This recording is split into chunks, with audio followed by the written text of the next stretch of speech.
शुक्रिया दिनेश। और इस वक्त हमारे संवाददाता आमोद राय मौजूद हैं। सीधे आपको लिए चलते हैं एक बार फिर।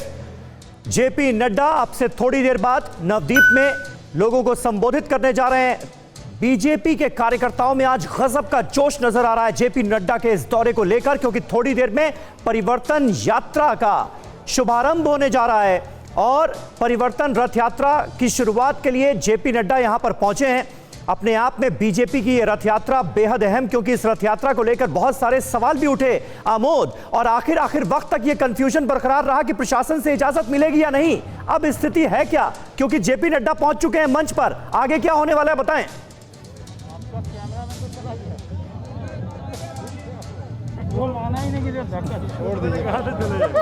आमोद, आपको मेरी आवाज मिल रही है? नवदीप से ये लाइव तस्वीरें इस वक्त हमारे दर्शक देख पा रहे हैं। कृषि कानूनों पर लड़ाई एक तरफ और बीजेपी ताकत दिखाने बंगाल पहुंची है, और यहां पर किसानों का मुद्दा जो है वो ऐसा लग रहा है कि आज की जितनी स्पीच हम सुन रहे हैं जेपी नड्डा की, उसमें किसानों के मुद्दों को बड़ी तवज्जो देते हुए जेपी नड्डा नजर आ रहे हैं। आमोद, आगे क्या होने वाला है बताएं, क्योंकि इस रथ यात्रा को लेकर बड़े सवाल उठ रहे थे कि प्रशासन से इजाजत मिलेगी या नहीं।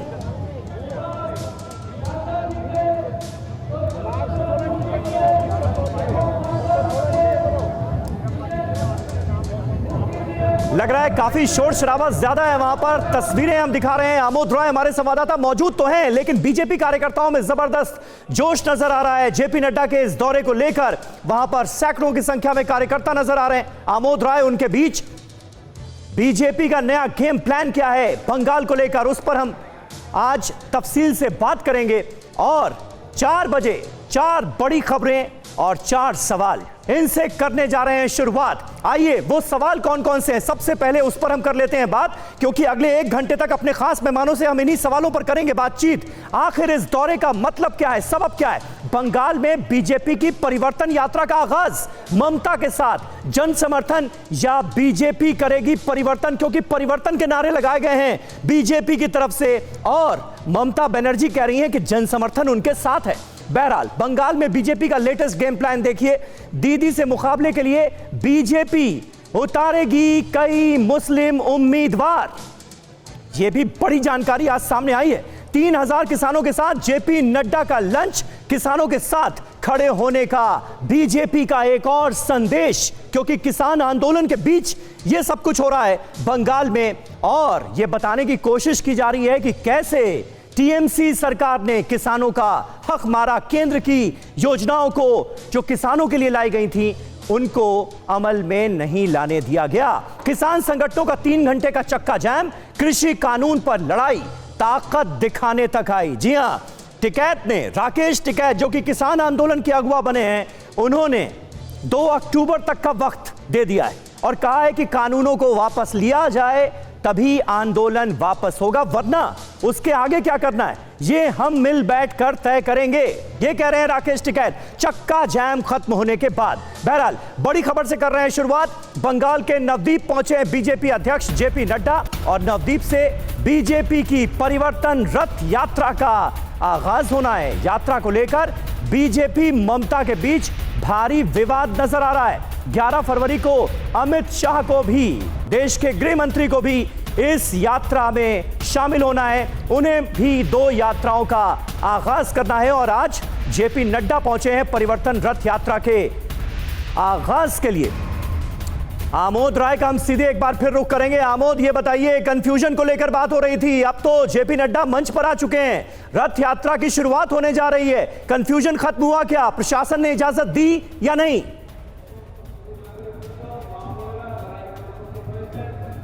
देखिए, इसकी जानकारी तो मुझे नहीं है कि प्रशासन ने इसकी इजाज़त दी है या नहीं दी है, लेकिन रथ यात्रा शुरू होने जा रहा है, ये बात कंफर्म है। मैं आपको उसकी जो तैयारी है रथ यात्रा की, वो भी मैं आपको दिखा दूं। पंडित जी आ चुके हैं, शंख रखा जा चुका है, फूल माला रखा जा चुका है, जेपी नड्डा मंच पे पहुंच चुके हैं, और ये रथ है। इस रथ को लेकर समीर जो बवाल मचा था, यही रथ है कि यात्रा शुरू होगी नहीं होगी, परिवर्तन यात्रा को मिलेगा इजाज़त नहीं मिलेगा, तो ये वो रथ है।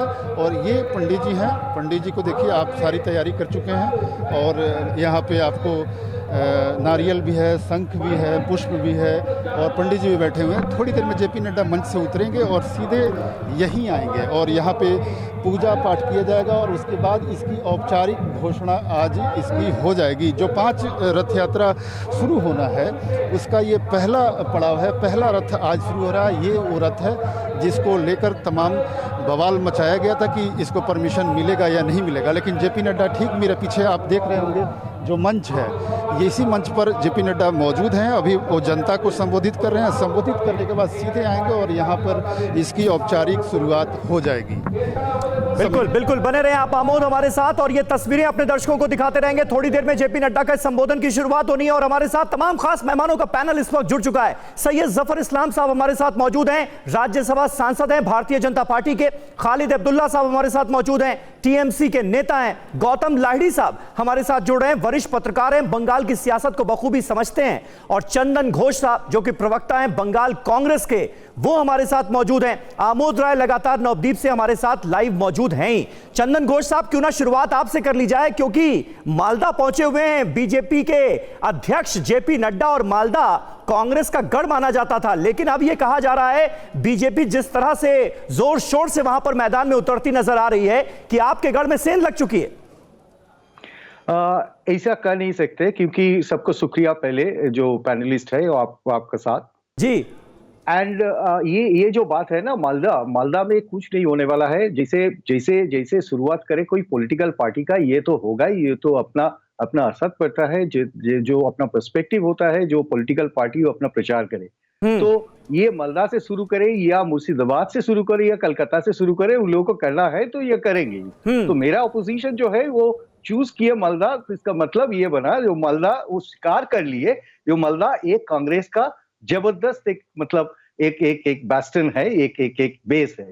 तो मालदा से शुरू करें, they are very much welcome, वो शुरू करने दीजिए, लेकिन ऐसा कुछ डिफरेंस नहीं बनेगा। ये ठीक है। जफर इस्लाम साहब, कांग्रेस के गढ़ में सेंध लगाने की कोशिश इस रथ यात्रा के जरिए, लेकिन इस बार कांग्रेस से मुकाबला नहीं, इस बार तो सीधे टीएमसी और बीजेपी में जोरदार मुकाबला है, सुपर हिट मुकाबला है बंगाल के चुनावों में। ये हर कोई मान रहा है, आपकी तरफ भी और टीएमसी की तरफ वाले भी। देखिए, कांग्रेस का गढ़ होया करता था। बड़े गनी खान चौधरी जो थे वो जब तक थे तो थोड़ा बहुत कांग्रेस का था। अब वहां बिल्कुल कांग्रेस का रुतबा खत्म हो गया। चौधरी फैमिली भी उनके साथ रहेगी कि नहीं, मुझे भी शक है कि चौधरी फैमिली का भी शायद उनके साथ जो है अंडरस्टैंडिंग खत्म होने वाला है, ऐसा लगता है मुझे। और वहां पर 100% मान के रख लीजिए, लिख के रख लीजिए, 100% भारतीय जनता पार्टी जीतेगी विदाउट एनी सेकंड थॉट। ये वो एक जमाना था जहां कांग्रेस वो अपना गढ़ बना चुकी थी। जो चौधरी फैमिली जो है वो वहां पर उनका एक रुतबा था, लेकिन अब खत्म हो गया, फेड हो गया। और जो बचे हैं चौधरी फैमिली वो रहेंगे भी नहीं वहां। कांग्रेस पार्टी अगर उनको अपना वजूद बचाना है तो कांग्रेस पार्टी में रह के वो अपना वजूद नहीं बचा सकते। उनको डूबती हुई पार्टी को छोड़ना ही पड़ेगा। तिनके का भी सहारा लेके आदमी। जफर भाई, ये बताइए, ये कॉन्फिडेंस कहां से आ रहा है? ये कॉन्फिडेंस कहां से आ रहा है? क्योंकि इस वक्त 3 केंद्रीय कृषि कानूनों को लेकर बवाल मचा हुआ है, किसान आंदोलन चल रहा है और मालदा जो है ये कृषि बहुल इलाका है, यहां पर किसानों की संख्या खूब ज्यादा है और ऐसे इलाके में इतना गजब का कॉन्फिडेंस। देखिए, बंगाल की जो अवाम है, जो जनता है, वो बिल्कुल मन बना चुकी है कि वहां बिल्कुल एक नई सरकार आनी चाहिए। उन लोगों ने सबको टेस्ट कर लिया है, चाहे वो कांग्रेस है, चाहे वो टीएमसी हो, चाहे वो लेफ्ट हो, सबको टेस्ट कर लिया और कभी भी वहां कोई विकास नहीं हुआ है। वहां पर वो जो है अपीजमेंट की पॉलिसी बनाते हैं या परिवार से रिलेटेड ही लोग चलते हैं। कोई ऐसी पॉलिटिकल पार्टी नहीं है कि जो जनता के हित में काम करे। ठीक है जफर भाई, यहां पर आपको थोड़ी देर के लिए रोकना चाहेंगे। बीजेपी अध्यक्ष जेपी नड्डा ने अपना संबोधन शुरू कर दिया है, सुनते हैं। श्री कैलाश विजयवर्गीय जी, हमारे राष्ट्रीय उपाध्यक्ष श्री मुकुल राय जी, मंच पर विराजमान भाई राजीव बैनर्जी जी, हमारे सांसद जगन्नाथ सरकार जी, हमारे सांसद सुकोंतो मजुमदार जी, आशुतोष पाल जी हमारे जिला अध्यक्ष, हमारे वरिष्ठ सहयोगी और नेता राहुल सिन्हा जी, सम्मानित मंच और यहां इतनी बड़ी संख्या में एकत्र आए अपने क्षेत्र में नवोदित के क्षेत्र में उपस्थित देवियों और बहनों, मेरे मीडिया के साथी, प्रिंट मीडिया और इलेक्ट्रॉनिक मीडिया के साथी, सभी के नमस्कार। मित्रों, आज मैं चैतन्य महाप्रभु की जन्मभूमि पर आया हूं। आज मैं बंगाल में स्वामी विवेकानंद जी की धरती पर आया हूं। हमारे रविंद्रनाथ ठाकुर की धरती पर, पवित्र धरती पर आया हूं। बंकिम चंद्र चटर्जी की धरती पर आया हूं। हमारे श्री अरविंदो की धरती पर आया हूं और हमारे एकता के सूत्र में बांधने वाले डॉक्टर श्यामा प्रसाद मुखर्जी की धरती पर आया हूं। ऐसी पवित्र भूमि को, ऐसी पवित्र धरती को मैं अपनी ओर से नमन करता हूं, आशीर्वाद देता हूं। मित्रों, एटा परिवर्तन यात्रा प्रारंभ हो चुकी। यहां से परिवर्तन यात्रा की शुरुआत हो गई। ये परिवर्तन सिर्फ सरकार का परिवर्तन नहीं है, ये परिवर्तन विचार का परिवर्तन। आपको मालूम है, 10 साल पहले माटी, मानुष, इसकी सौगंध लेकर के ममता जी ने सरकार बनाई थी। लेकिन हम सब जानते हैं कि 10 साल में माता को लूटा गया,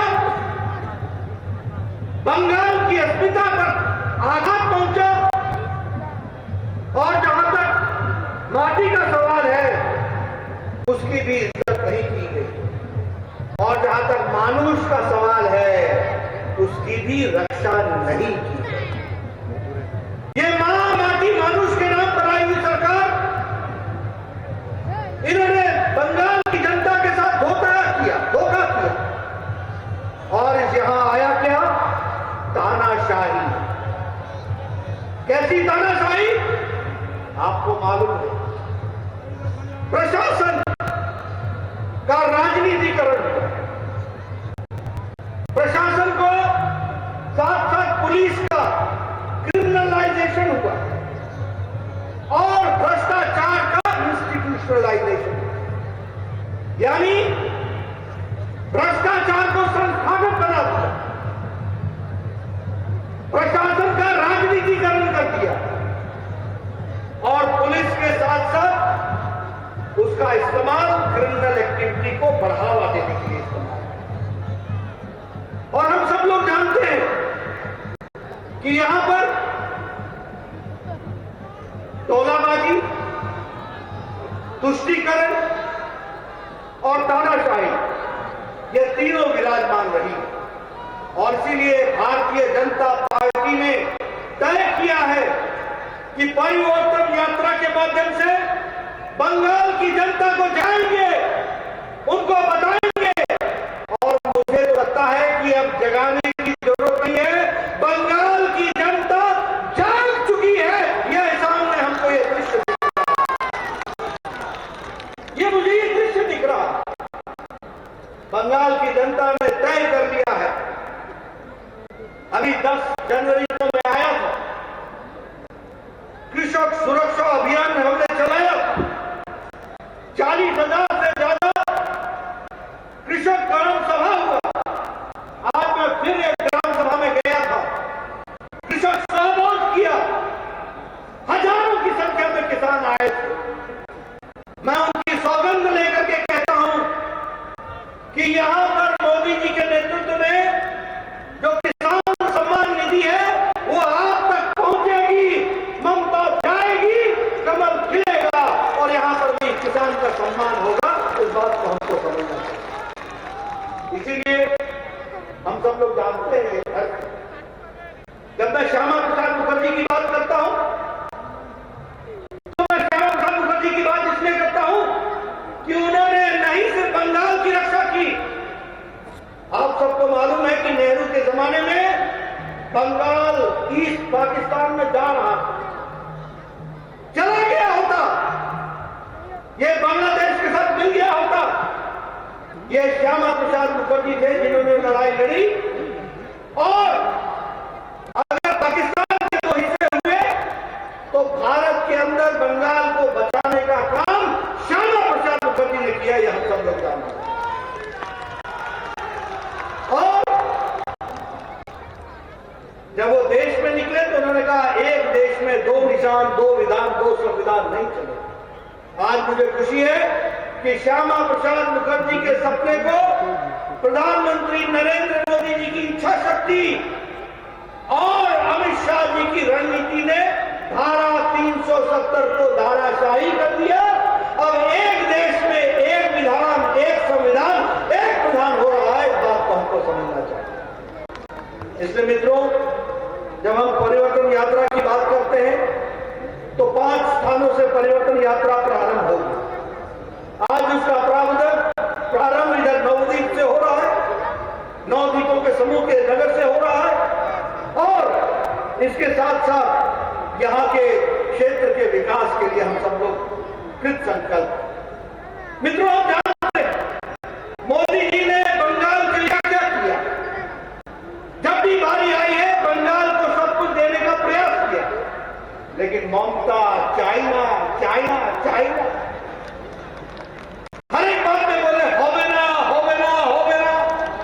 कहना होवे ना, मई महीने के बाद सभी कुछ होवे होवे होवे।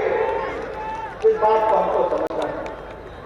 आयुष्मान भारत होवे ना, अरे आयुष्मान भारत 5 लाख रुपए का हेल्थ का कवरेज सालाना। गरीब आदमी कौन है? गरीब आदमी, रिक्शा वाला, ठेला वाला, फेरी वाला, रेडी वाला, ये गरीब आदमी, इनके बारे में चिंता करने की बात थी। इस चिंता को जब देखने की बारी आई, प्रधानमंत्री मोदी जी ने 50 करोड़ लोगों को आयुष्मान भारत की सुविधा देने का प्रयास किया।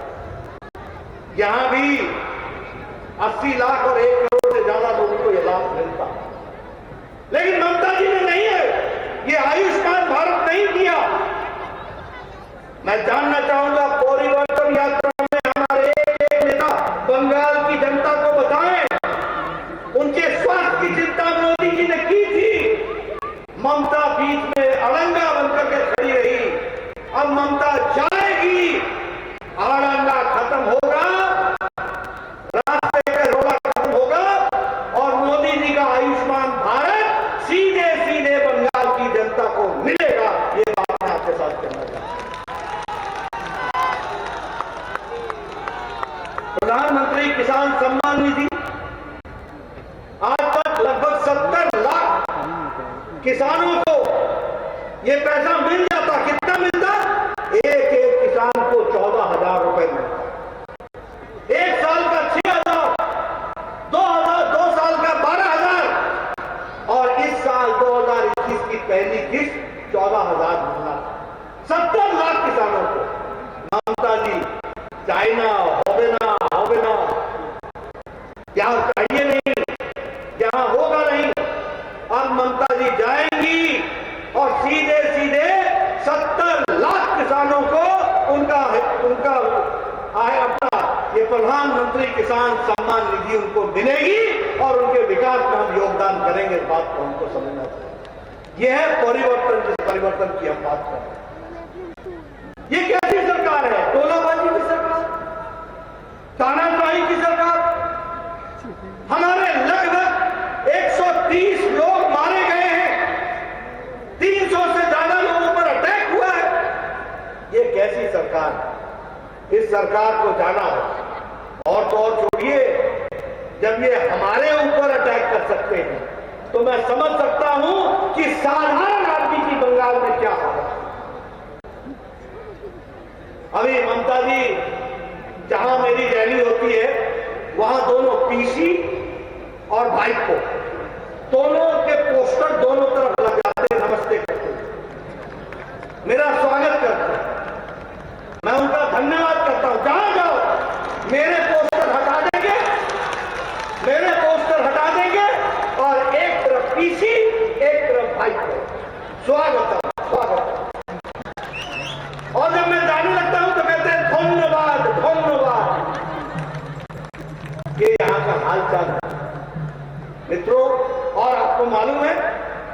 संस्कृति की रक्षा की बात ममता जी करती है। ये परिवर्तन की बात है, ये अरविंदों की धरती है, ये विवेकानंद ठाकुर की धरती है, ये विवेकानंद जी की धरती है, ये रविंद्रनाथ ठाकुर की धरती है, ये बंकिम चंद्र चटर्जी की धरती है, ये पुण्य लोगों की धरती है, ये चैतन्य महाप्रभु की धरती है। यहाँ की संस्कृति ममता जी आप नहीं संभाल सकोगी।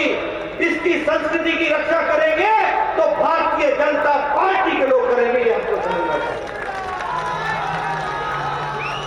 आपको जिस तरीके से मेरे नामों के आगे विशेषण लगाती है वह बताता है कि आपकी खुद की संस्कृति क्या है। वो बताता है कि आपने बंगाल की संस्कृति का निरादर किया। बंगाल की संस्कृति की रक्षा तो प्रधानमंत्री मोदी जी कर रहे हैं। जब सुभाष चंद्र बोस जी के जन्मदिन को जिस तरीके से मनाया जा रहा है, उनको याद किया जा रहा है। इतने साल आप कांग्रेस पार्टी में रही, इतने साल कांग्रेस पार्टी ने केंद्र में और यहां राज किया, कहां भूल गए थे सुभाष चंद्र बोस जी को? और अब क्यों याद आ रहा है? अब इसलिए याद आ रहा है क्योंकि प्रधानमंत्री मोदी जी ने याद किया है। इस बात को हमको समझना चाहिए। मित्रों, जहां तक सवाल का, जहां तक विकास का सवाल है, आयुष्मान भारत, उज्ज्वला योजना, सौभाग्य योजना, स्वच्छता अभियान, सभी अभियानों को अगर आप देखिए तो आप पाएंगे कि भारतीय जनता पार्टी, आदरणीय प्रधानमंत्री मोदी जी ने, एनडीए की सरकार ने देश को एक लंबी छलांग लगा करके विकास के साथ जोड़ने का प्रयास। बंगाल उसमें पिछड़ रहा है। बंगाल क्यों पिछड़ रहा है? बंगाल इसलिए पिछड़ रहा है क्योंकि बंगाल को चलाने वाला नेतृत्व इन चीजों के प्रति प्यार नहीं रखता। आज ममता मुख्यमंत्री है और वो महिला है, और सबसे ज्यादा महिलाओं की ट्रैफिकिंग बंगाल में हो रही है। नेशनल क्राइम रिकॉर्ड ब्यूरो इसके एनसीआरटी का रिकॉर्ड नहीं दे रही। अगर रेप केसेस देखें, बलात्कार के केसेस देखें तो सबसे ज्यादा बंगाल में।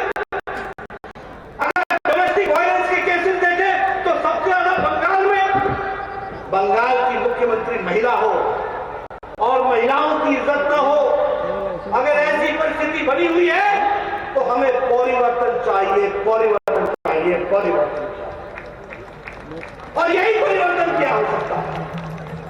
प्रधानमंत्री मोदी जी ने आयुष्मान में पहले 1000 करोड़ रुपए और बाद में 1700 करोड़ रुपए, 2700 करोड़ रुपए एक हिसाब हो ही ना, जानी ना ये किसके पॉकेट में गया? Cut money, cut money, cut money, ये किसके पॉकेट में गया? और आप देखिए, हाई कोर्ट ने कहा, हाई कोर्ट ने क्या कहा? हाई कोर्ट ने कहा कि सीएजी, कंट्रोलर और ऑडिटर जनरल से इसकी ऑडिटिंग कराओ। मोदी जी का पैसा मोदी जी ने दिया बंगाल की जनता के लिए, आंसू के रिलीफ के लिए। खा गए, अनाज खा गए, त्रिपाल चोरी कर ली, सब कुछ कर लिया, कट मनी ले लिया, हिसाब किताब नहीं दिया। जब हाई कोर्ट ने ऑर्डर किया तो ममता जी सुप्रीम कोर्ट में चली गई हाई कोर्ट के ऑर्डर के खिलाफ। यानी प्रदेश का नेता ईमानदारी लाने के बजाय बेईमानी को परिचय दे रहा है। मतलब ममता जी ऐसा भय कहनो, इतना भय क्यों लग रहा है? क्या गलती की है? क्या चोरी की है? क्या खाया है? आप दुख के साथ कहना पड़ता है। विकास के नाम पर सिर्फ टीएमसी के कार्यकर्ताओं की संतुष्टि करें, मैं फिर बोलूंगा टोला भी पुष्टि करें। ये क्या चल रहा है? कटमनी, यही कल्चर हो गया।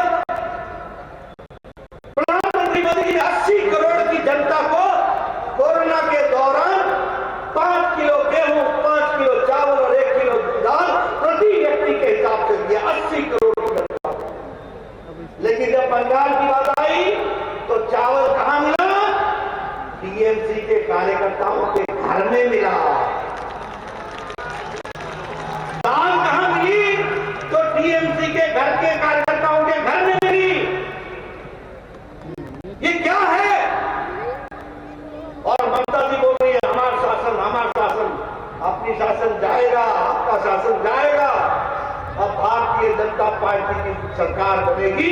कमल खिलेगा, बंगाल मुख्य धारा में शामिल होकर के आगे बढ़ेगा। इस बात को हमको समझना और यही परिवर्तन यात्रा मुझे समझ में नहीं आता। हमने नारा नहीं लगाया, लोगों ने नारा लगाया जय श्री राम। लेकिन जय श्री राम के नारे से इतनी नफरत क्यों? क्या दिक्कत है? क्या भारत की संस्कृति के साथ जुड़ना गलत है? क्या अपने महापुरुषों को याद करना गलत? क्या अगर कोई नारा दे देता है तो इतना गुस्सा लाल पीला हो जाता है? इतना गुस्सा काहे का? मित्रों, ये बताता है कि इन लोगों को राजनीति संस्कृति से ऊपर है।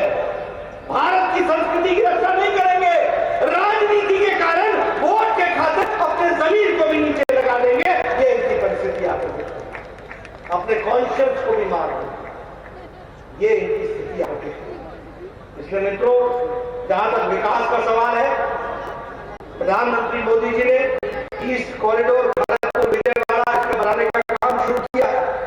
उसी तरीके से ईस्ट वेस्ट कॉरिडोर भुसावल और खड़गपुर और दालचीनी को जोड़ने का प्रयास हुआ है। उसी तरीके से पेटूघाट फिशिंग हार्बर को पूरी की पूरी ताकत के साथ आगे बढ़ाने का प्रयास किया है। उसी तरीके से 1000 करोड़ रुपए बंगाल के टी गार्डन्स की महिलाओं की सुरक्षा, रक्षा, शिक्षा, स्वास्थ्य इसको बढ़ाने के लिए देने का काम किया है। ये हमको समझना है। हमारी ममता दीदी की आदत है, अपना तो कुछ है नहीं, लेकिन चीटिंग में भी आगे रहती है। चीटिंग में कैसे? हमारा स्वच्छ भारत, हमारा मोदी जी का पैसा, एक है बंगाल निर्मल पानी, नाम बदल दिया, सिर्फ नाम बदल दिया, काम मोदी जी का, नाम ममता का। ये सरकार का। प्रधानमंत्री ग्रामीण सड़क योजना उसको बना दिया बांग्ला ग्रामीण सड़क योजना। उसी तरीके से हमारे प्रधानमंत्री आवास योजना को बांग्ला गाड़ी बना दिया। ये योजनाओं का नाम बदल करने से ममता जी आप बंगाल की जनता को आगे नहीं खींच सकती हैं।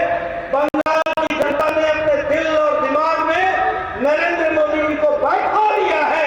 कमल खिलेगा, इस बात को हमको ध्यान रखना है। मित्रों, मैंने आपके साथ बहुत सी बातें की हैं। हम सब लोग जानते हैं कि आज जिस तरीके से सरकारें चल रही हैं, कोई विरोध में बोले, फिर चाहे वो पत्रकार हो, फिर चाहे वो कोई प्रोफेसर हो, फिर चाहे वो कोई एडवोकेट हो, उसको अंदर डाल देने का काम ममता जी ने पकड़ा। मैं नाम नहीं लेना चाहता हूं, लेकिन जिस किसी ने भी ममता जी का क्रिटिसिज्म किया उसको अंदर डालना और उसके खिलाफ कार्रवाई करना, इस तरीके के काम को शुरू किया है। अगर हम कम्युनल वायलेंस की बात करें तो वह भी जिस तरीके से ममता जी के राज में बढ़ा है वो हम सब लोगों को मालूम है। इसीलिए मैं आप सब से एक निवेदन करने आया हूं कि इस परिवर्तन यात्रा के माध्यम से हम सब लोग इस कोशिश को करें कि यहाँ पर भारतीय जनता, कोशिश नहीं, मुझे ये जनता दिख रही है, ये साफ बता रही है कि आपने तय कर लिया है परिवर्तन आएगा, कमल खिलेगा, टीएमसी जाएगी, ये तय हो चुका है। और मैं एक बात और कहूंगा कि पीसी भाइपों की सरकार की जब हम बात करते हैं तो हमको ध्यान में रखना होगा कि ये सत्ता बनाए रखने के लिए हर हथकंडे अपनाएंगे। हमको ध्यान में रखना पड़ेगा कि और नहीं अन्याय। तो बीजेपी अध्यक्ष जेपी नड्डा को आप सुन रहे थे। खालिद अब्दुल्ला साहब टीएमसी के नेता हमारे साथ बने हुए हैं और जेपी नड्डा साहब के भाषण को बड़ा ध्यान से आप भी सुन रहे थे। खालिद अब्दुल्ला साहब, बंगाल में तुष्टीकरण, तानाशाही और तोलेबाजी का बोलबाला है, भ्रष्टाचार को संस्थागत दर्जा मिल गया है, ये तमाम बातें कह रहे हैं जेपी नड्डा। क्या जवाब है? देखिए, ऐसा है कि मुझे समझ में नहीं आता है कि 4 साल 7 महीना के बाद बंगाल की याद आती है। बंगाल 4 साल 7 महीना पहले ये लोग कहां पे सोए हुए थे, किस गुफा में घुसे हुए थे, ये तो समझने की जरूरत है। बंगाल की जनता समझ रही है। और बार बार चिल्ला के कह रहे नड्डा जी कि ये मोदी जी का पैसा है। अरे कहीं मोदी जी के अपने घर से लाई नहीं है। चाय बेचने वाले के पास कितना पैसा हो सकता है? वो पैसा मोदी जी का नहीं है। इनको कहना, इनको नहीं समझने तो की जरूरत वो ये कह रहे थे क्या कि ये पैसा मोदी जी का है? उन्होंने दो योजनाओं का जिक्र किया, खालिद अब्दुल्ला साहब, दो योजनाओं का उन्होंने जिक्र किया। एक तो आयुष्मान भारत योजना और दूसरी किसान सम्मान निधि योजना। इन योजनाओं का लाभ आपने बंगाल के लोगों को मिलने क्यों नहीं दिया, ये सवाल उठाया उन्होंने। मोदी जी ने भेजा है पैसा, ये नहीं दे रही। मैं उनसे कह रहा हूं कि बंगाल की जो कर वसूली होती है, टैक्सेशन जो जाता है, वो पैसा बंगाल का नहीं है, बंगाल की जनताओं का नहीं है, ममता बनर्जी का नहीं है। मैं उनसे पूछना चाहूंगा कि वो पैसा यहां से करोड़ों करोड़ों हजारों करोड़ रुपया लेके चले जाते हैं, रेवेन्यू टैक्स का पैसा। नहीं, मुद्दे पर बात कीजिए ना। जो सवाल पूछा गया अब्दुल्ला साहब, उसका जवाब दीजिए ना। इन दो योजनाओं को क्यों नहीं लागू होने दिया बंगाल में? देखिए, बंगाल में किसान बहुत खुश हैं, और ये खुश इसलिए हैं कि पता चल रहा है आज पूरे हिंदुस्तान में किसान की हालत को देखकर, छोड़कर। अच्छा, मतलब इतने खुश हैं कि अगर 6,000 रुपए सालाना उन्हें मिल जाता केंद्र सरकार की योजना पर अमल करते हुए, तो दिक्कत हो जाती उनको। जफर इस्लाम साहब, ममता बनर्जी इन लोगों को हमेशा, जफर इस्लाम साहब कुछ ऐड करना चाह रहे हैं, सुनिए। और सहायता देने के वजह, जफर इस्लाम साहब वो कह रहे हैं बंगाल में किसान बहुत खुश हैं, उनको जरूरत नहीं है। अब मैं जरा बताता हूं, इन्होंने जिस तरह से प्रधानमंत्री के बारे में कहा, चाय बेचने वाले के पास पैसा कहाँ है, तो ये मैं बताना चाहता हूं कि आपके इस तरह के जो कमेंट्स हैं, इसी वजह से, और आपकी इस तरह की जो भाषा है, मर्यादा है, उससे जो है আহিत है वहां की जनता वेस्ट बंगाल की। और आपको इस तरह के जो स्टेटमेंट है आपको बहुत महंगे पड़ेंगे। वैसे वहां की जनता ने मन बना लिया है। ये मोदी जी जब कहते हैं कि मोदी जी की स्कीम के बारे में, तो प्रधानमंत्री के बारे में बताया जाता है। इतनी भी आपको समझ नहीं है तो आपको प्रवक्ता बनकर नहीं आना चाहिए पुटेमसी का। दूसरी बात मैं बताना चाहता हूं कि जब वेलफेयर स्कीम होता है उसका हर जन को पहुंचना जरूरी है। आपकी ममता बनर्जी जो है आड़े आती है, वहां की सरकार आड़े आ रही है।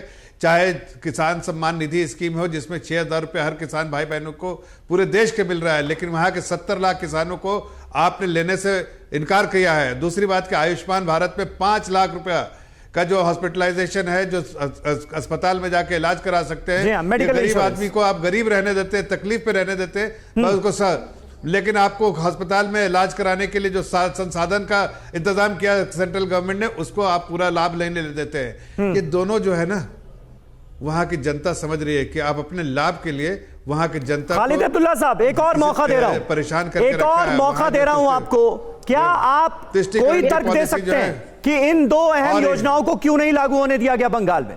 क्योंकि इससे मुद्दा बना दिया बीजेपी ने। देखिए, भारतीय जनता पार्टी के ये लोग जो बाहर से कभी कहां कोई दल में रहते हैं, कभी किस दल में आते हैं, इनको पता भी नहीं है बंगाल का ज्योग्राफी क्या है। बंगाल में आए बिना आए वे सारी चीजों को समीक्षा करने लगे, तो मैं समझता हूँ गलत है। अरे बाहर पे कौन रहता भाई? वहाँ बंगाल के रोड पे कौन चल रहा है? एक एक करके अब खालिद साहब बोल रहे, खालिद साहब बोल रहे, खालिद साहब सवाल का जवाब दीजिए ना। बहुत ज्यादा वक्त नहीं है सवाल का जवाब। किसको बोलते हैं ये? पहले ये बताओ बाहरी किसको बोलते हैं? वहां की जनता लोकल है, लोकल को बाहरी किस तरह से बोल रहे हैं? आप सुनो, आपको सुनने का मादा रखना चाहिए। जफर साहब एक मिनट खालिद साहब बोल रहे हैं, उसके बाद अपनी बात रखिएगा ना। आप दोनों लोग बोलेंगे तो सुनाई नहीं देगा किसी की कि आप कहना क्या चाह रहे हैं। खालिद साहब बताइए ना, जो सवाल पूछा उसका जवाब दीजिए जल्दी से। मैं इनको कह रहा हूं कि आज बंगाल में स्वास्थ्य साथी के बारे में इनको अंदाज नहीं है कि पूरे हिंदुस्तान में पहली ऐसी सरकार है, जो हिंदुस्तान की पहली ऐसी सरकार बंगाल ममता बनर्जी की सरकार है, जो स्वास्थ्य के पीछे एक पैसा सारा फ्री होता है। यहाँ पे अभी जो स्वास्थ्य इंश्योरेंस की बात आ रही है, द्वारे सरकार स्वास्थ्य साथी में लगभग आज के दिन में कम से कम जब से शुरू हुआ है लगभग हर घर पहुंच गया है, और उन लोगों के एक कार्ड मिल रहा है। इससे स्वास्थ्य के इंश्योरेंस से मैं समझता हूं कि हर लोगों के घर तक पहुंच रहा, हर वो मनुष्य के पास पहुंच रहा है जो अपना स्वास्थ्य कार्ड लेकर, चाहे वो प्राइवेट हॉस्पिटल। और अगर किसानों को सालाना 6,000 रुपए मिल जाता, 70 लाख किसानों को 6,000 रुपए सालाना मिल जाता तो दिक्कत हो जाती कुछ? बिल्कुल नहीं। ममता बनर्जी इसका लिस्ट भेजी, आपको ये मालूम है ना? जिनको मालूम, कब भेजा लिस्ट, कब भेजा बताइए। कब भेजा? ममता बनर्जी ने यह कहा है कि हम ममता बनर्जी ने कहा है कि जब बंगाल की किसान दो गुना 3 गुना आमदनी कर रही है, ठीक तो है, बंगाल को कहां से प्रॉब्लम आ रहा है? और किसानों की बातें कर रहे हैं। ठीक है किसान जो गौतम लाडी साहब, लेकिन किसानों का मुद्दा बड़ा मुद्दा बना हुआ है इस वक्त देश में, और ऐसे में मालदा पहुंचना जेपी नड्डा का 3000 किसानों के साथ भोज के कार्यक्रम में शिरकत करना, ये क्या मैसेज देने की कोशिश है न सिर्फ बंगाल बल्कि देश भर के किसानों को? नहीं, मैसेज तो है कि सारे किसान, जो भाजपा सरकार किसानों के साथ है, किसानों के हित के लिए काम करना चाहते हैं, कर रहे हैं। लेकिन जो जगह जो है सबसे महत्वपूर्ण है, उन्हें मालदा जो जिसका जिक्र पहले कर चुके हैं, आज जो नदिया है, नदिया का 2 जो पार्लियामेंट कॉन्स्टिट्यूंसी, एक कॉन्स्टिट्यूंसी बीजेपी ने जीत ली है 2019 में पहली बार। दूसरी बात कि यहाँ का जितना असेंबली कॉन्स्टिट्यूंसी है उसमें ज्यादातर पे विधायक अब भाजपा के साथ है। कुछ ही दिन पहले शांतिपुर का विधायक जो कांग्रेस से टीएमसी गए थे, वो बीजेपी कार्यालय में आके बीजेपी ज्वाइन किया है। तो इसलिए उस जगह पे बीजेपी का एक पकड़ पहले से बढ़ रहा है। और सबसे आश्चर्य बात है, 2019 के पहले 2014 का चुनाव में भारतीय जनता पार्टी का 14-15% वोट मिला था, जो 2019 में 53.5% वोट मिला। तो इतना जो बढ़ोतरी, वो एक जगह है जिस जगह पे हिंदू बहुल क्षेत्र है, बांग्लादेश से लगा हुआ जगह है, वहां पे भाजपा इसलिए शुरू कर रहा है रथ यात्रा, ताकि इस जगह पे जो कॉन्स्टिट्यूंसी है उसको क्लियरली उसका पक्ष में लाने का कोशिश कर रहे हैं। 17 के करीब सीट हो गए, तो ये सीट अहम मुद्दा होता है कि बिल्कुल आंकड़ा का टारगेट बिल्कुल लाडी साहब बने रहे आप हमारे साथ। और उस वक्त देखिए नवदीप से ये सीधी तस्वीरें हमारे सामने आ रही हैं। आमोद राय हमारे पॉलिटिकल एडिटर यहीं पर मौजूद हैं, तस्वीरें हम देख रहे हैं। थोड़ी देर में जेपी नड्डा रथ को रवाना करेंगे, परिवर्तन रथ यात्रा की शुरुआत होने जा रही है नवदीप से। चैतन्य महाप्रभु की जन्मभूमि से जेपी नड्डा आज इस रथ यात्रा की शुरुआत करेंगे। सीधे आमोद के पास एक बार फिर लिए चलते हैं। आमोद, तस्वीरें हम देख रहे हैं, जरा बताइए क्या हो रहा है और कितनी देर और इस रथ यात्रा की शुरुआत में? बस कुछ ही क्षणों की बात है। मैं बताऊं आपको समीर की जेपी नड्डा का भाषण खत्म हो चुका है। अब वो जनता के बीच सामने आए हुए, मंच के सामने आए हुए हैं और जनता से को वेव कर रहे हैं, सबको हाथ हिलाकर सबका अभिवादन कर रहे हैं। और उसके बाद सीधे यहाँ आएंगे जहाँ मैं खड़ा हूँ, मेरे दाहिनी तरफ रथ है और सामने सारे पूजा पाठ का इंतजाम गया हुआ है। और यहाँ आएंगे जेपी नड्डा और सीधे इस रथ यात्रा में जाएंगे और यहाँ पे जो नारियल रखा है उसको फोड़ेंगे। और आधिकारिक तौर पे आज इस रथ यात्रा की शुरुआत इस नारियल के फूटने के साथ ही शुरू होगा। और बीजेपी अध्यक्ष बस अगले 15 से 20 सेकंड में, या यूँ कहें कि 1 मिनट के अंदर मंच से उतरकर, देखिए आप देख रहे होंगे, आपको दिखाई भी पड़ रहे होंगे कैसे बीजेपी अध्यक्ष दिखा रहे हैं। ठीक है आमोद बने रहे हमारे साथ। जफर इस्लाम साहब मौजूद हैं। जफर इस्लाम साहब, एक तरफ 30% को लगातार निशाना बनाया जा रहा है, कहा यह जा रहा है बार बार बीजेपी की तरफ से कि ममता बनर्जी सारी योजनाएं 30% को मद्देनजर रखकर बनाती हैं, तुष्टिकरण करती हैं 30% का। और अभी ये खबर आती है आज ही कि 50 सीटों की पहचान कर ली है बीजेपी अल्पसंख्यक मोर्चे ने बंगाल में, और कई मुस्लिम उम्मीदवारों को इस बार बीजेपी टिकट देगी। ये स्ट्रैटेजी में कोई खास बदलाव बीजेपी की? और इस बीच देखिए जेपी नड्डा जो है वो बीजेपी का झंडा लहराकर रथ यात्रा की शुरुआत करते हुए नजर आ रहे हैं। जफर साहब, देखिए, कोई मुस्लिम, हिंदू, सिख, ईसाई वाली बातें, विनेबिलिटी जो है वही क्राइटेरिया रहता है टिकट देने के लिए। जो जितने की क्षमता रखता है उसको, चाहे वो किसी पूजा पद्धति का हो, किसी उसका आस्था किसी भी इसमें हो, धर्म में हो, लेकिन उसको टिकट मिल सकता है। ये भारतीय जनता पार्टी की नीति है। लेकिन जहां तक बात कर रहे हैं उनकी पॉलिसी ममता बनर्जी की, तो उसकी पॉलिसिंग वैसी ही है जिससे समाज के बहुत सारे वर्गों को उन्होंने अपीज किया, या हमारे उन वर्गों को कुछ वर्गों को काट के रखा है। तो इसलिए ये पॉलिसी जो है वो अपीजमेंट की पॉलिसी जो है वो वर्क नहीं करती, उसमें किसी का फायदा नहीं होता है। चाहे वो 20% हो, 30% हो, 50%, जिसके लिए आप अपीज करना चाह रहे हो उसका भी फायदा नहीं, और जो बाकी जनता तो वैसे ही रह जाती है जिसका कुछ आप भला नहीं चाहते। तो मुझे लगता है कि गवर्नेंस मॉडल इसीलिए जरूरी है अच्छा, जिससे जो भारतीय जनता पार्टी कहती है कि मिनिमम गवर्नमेंट मैक्सिमम गवर्नेंस, उससे क्या होता है कि जो फेयरनेस और जो इफेक्टिवनेस है दोनों मेंटेन होता है, जो सबसे बड़ा जो पिलर होता है। और वही ठीक है। भारतीय जनता पार्टी और प्राइम मिनिस्टर की बराबर सोच है कि हम इसके बारे में प्राथमिकता यही करेंगे। ठीक है, चलिए बहुत बहुत शुक्रिया जफर इस्लाम साहब हमारे साथ जुड़ने के लिए, और अपने तमाम खास मेहमानों का हम शुक्रिया अदा करना चाहेंगे। तस्वीरें देखिए, इस वक्त भारी संख्या में बीजेपी के कार्यकर्ता तस्वीरों में नजर आ रहे हैं। रथ यात्रा को झंडी दिखा दी है, भारतीय जनता पार्टी का झंडा लहराकर रथ यात्रा की औपचारिक शुरुआत की है भारतीय जनता पार्टी के अध्यक्ष जेपी नड्डा ने। और अब बीजेपी का ये रथ पूरे बंगाल में घूमेगा बीजेपी के प्रचार के लिए।